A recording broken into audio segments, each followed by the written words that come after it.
The media erupted with a new debate about feminism and politics after former Secretary of State Madeleine Albright said this to try to rally support for Hillary Clinton.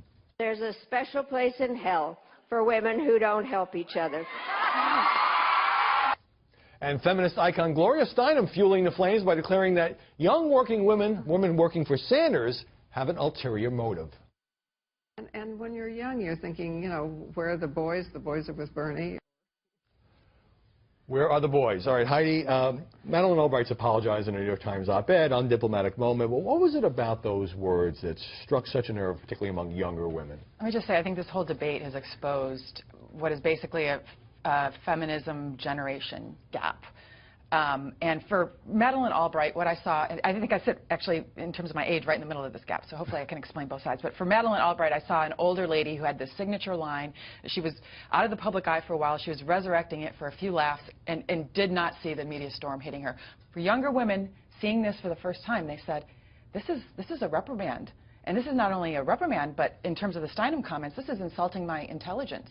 And since Hillary Clinton has built her whole campaign this time around running overtly on women's issues, they thought... In a way she didn't last time. In a way she didn't last time. They thought, okay, so this is basically they're coming out and saying what they really think, which is that we should vote for her just because she's a woman.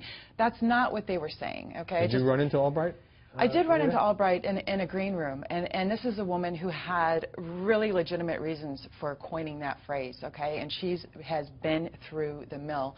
And she shared a little bit of that with me, and I think at that time really didn't see the harm in making a little quip at the end of her speech. Right. Well, I've seen even liberal commentators criticize this because it is insulting to suggest that's the only thing women should consider, and she says that's not what she meant, but clearly was not the moment for that comment. All right, so MSNBC put out a picture the other day. It started some chatter showing all of its on-air political correspondents in this campaign, and they're all women.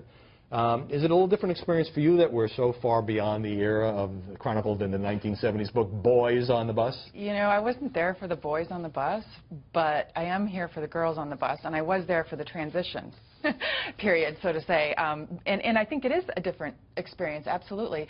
Seeing that story just confirmed what I was feeling kind of intuitively.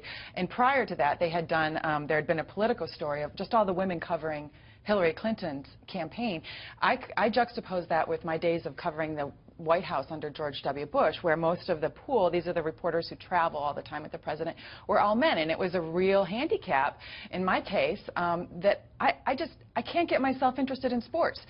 There was always kind of sports analogies and nicknames and things like that. Chatter, and so locker room chatter, and it's changed so dramatically just within a couple of cycles.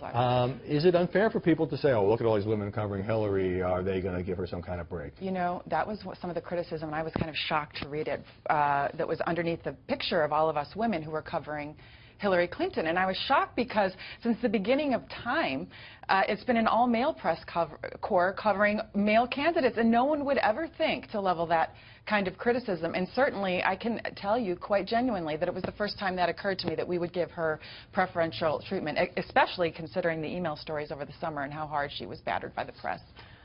Heidi Presbella, thanks for bringing some gender balance to our programs.